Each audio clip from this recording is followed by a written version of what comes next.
Mesdames et messieurs les jurés, bonsoir. À la question qui vous est posée ce soir, le secteur de l'énergie se fera-t-il uberiser? Car c'est ça la question ce soir.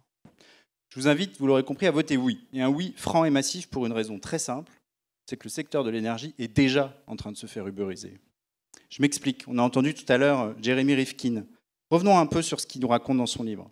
Les grandes révolutions économiques, historiquement, interviennent toujours quand devient possible la convergence entre deux éléments, ça a été abordé par M. Colombier, l'émergence d'une source d'énergie qui accroît la complexité des relations économiques et une révolution des modes de communication qui permet de gérer cette complexité. La machine à vapeur a permis de transformer l'imprimerie. Et sans l'électricité, on n'aurait pas eu de télévision, on n'aurait pas eu de société de consommation. Aujourd'hui, on vit un moment particulier de l'histoire et une nouvelle convergence est en train de se faire entre Internet, Justina Swat l'a abordé, et les énergies renouvelables. Ces deux domaines, ces deux secteurs sont en train de se démocratiser à toute vitesse. Et cette équation nouvelle nous oblige à penser la croissance non plus avec des grands acteurs centralisés de façon verticale et très hiérarchique, mais de façon horizontale, collaborative et open source, ce qui va accélérer la transformation.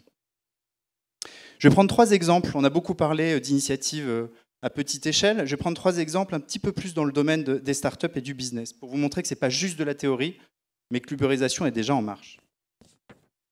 Le premier, c'est le Powerwall de Tesla. Vous en avez peut-être entendu parler.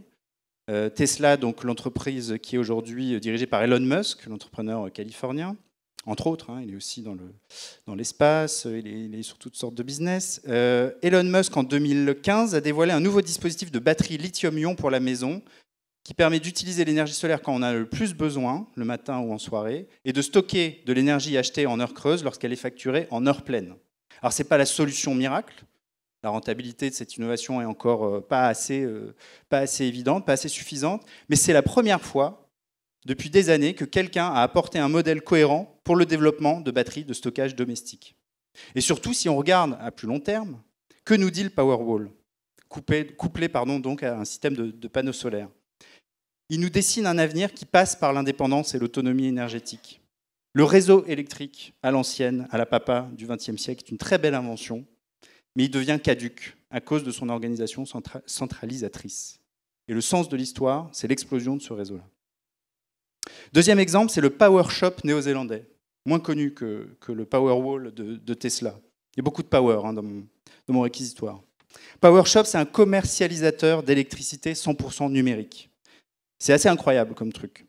Ça a été créé en Australie et en Nouvelle-Zélande en 2007.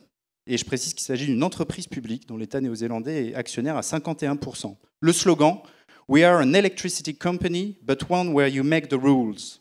Littéralement, nous sommes un acteur de l'énergie, mais un acteur dont c'est vous, les utilisateurs, qui décidez des règles. Le principe de PowerShop, très simple, il agit comme une centrale d'achat qui achète sur le marché de l'électricité néo-zélandaise, sur le marché néo-zélandais de l'électricité, l'énergie de producteurs nationaux, en fonction du prix actuel et des variations futures du marché, en fonction des régions. Ce qui permet de proposer toujours l'énergie la moins chère aux clients. C'est une plateforme avec des tarifs qui fluctuent donc selon les régions, les horaires d'utilisation, la quantité d'électricité utilisée et les taxes exigées par les compagnies des réseaux de transport d'énergie. Tout ça est pris en compte, ce qui permet aux clients d'avoir une visibilité en temps réel sur l'évolution des prix et de prendre conscience de la valeur des prestations qui sont fournies. Système ingénieux, construit autour d'une plateforme participative qui permet d'en finir avec le vieux rapport envoi d'une facture par courrier, réclamation du client derrière qui n'est pas content et qui ne comprend pas ce qui se passe. Troisième exemple, regardez ce qui se passe avec Google. Bah oui, toujours Google, qui a investi en 2014 dans Nest, vous en avez peut-être entendu parler aussi, 3,2 milliards de dollars, un des rachats les plus importants de l'histoire. Nest, c'est un fabricant de thermostats intelligents. Ça permet de savoir qui se chauffe et comment on se chauffe. En croisant ces données avec les périodes de présence, la météo, la situation géographique, Google Earth, et les données issues de milliers d'autres clients Nest, Google va donc pouvoir faire des diagnostics de performance énergétique les plus pertinents du marché et à terme devenir le leader mondial de la rénovation des bâtiments. On en pense qu'on veut, mais c'est déjà une forme d'uberisation. C'est en tout cas ce qu'imagine le think tank La Fabrique écologique, qui écrit dans une étude publiée fin 2015, Google saura demain construire un argumentaire personnalisé pour convaincre les ménages de réaliser les travaux et proposera une mise en relation avec des professionnels locaux qualifiés en se prenant au passage 20% de commission, comme le pratique Booking, qui se fait l'intermédiaire aujourd'hui entre consommateurs et hôteliers.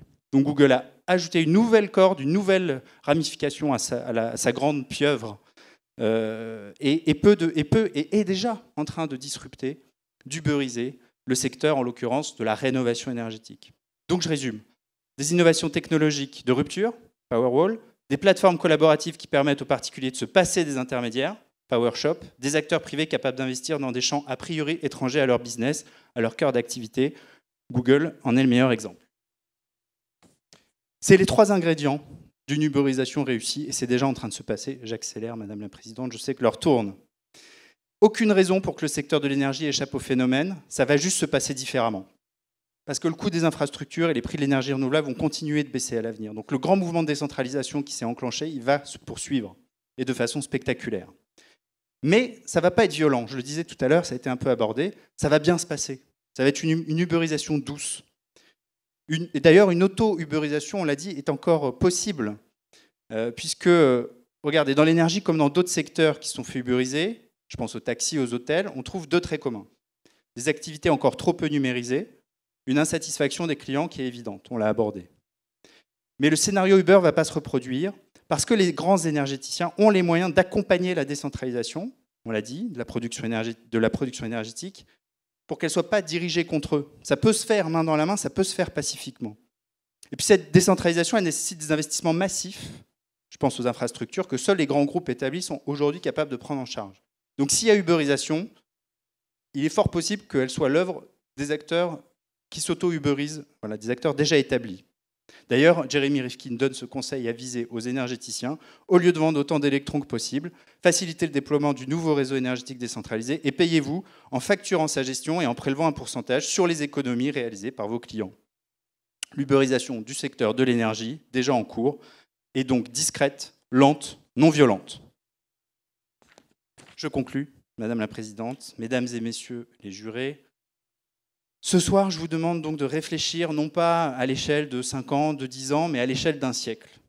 Et avec aussi un peu de retour d'ancienneté historique. Bien sûr que l'indépendance énergétique totale des citoyens est illusoire à très court terme. Bien sûr qu'il y a des défis technologiques énormes à relever. Je pense notamment au stockage de l'énergie. Ce n'est pas la question. Arrêtons d'être condescendants avec les initiatives citoyennes, comme l'a été l'avocat de la défense. Moi, je pense que le désir d'indépendance des citoyens, il est profond et il est durable et il est déjà bien ancré. On a tous besoin et tous envie de reprendre le contrôle sur notre facture énergétique et c'est ce qui est en train de se passer. La patience rend tolérable ce qu'on ne peut empêcher, disait le poète romain Horace. Mais qui sait? Quand Google s'est créé en 1998, qui imaginait sérieusement que l'entreprise serait capable 15 ans plus tard de faire rouler une voiture sans chauffeur sur une autoroute? Mesdames et messieurs, ça pourrait aller plus vite que prévu, l'uberisation du secteur de l'énergie. Alors projetez-vous dans le futur et convenez avec moi que l'uberisation du secteur de l'énergie est inévitable et même déjà en cours. Et donc, à la question qui vous est posée ce soir, je vous appelle à voter oui. Merci. Merci, monsieur le procureur.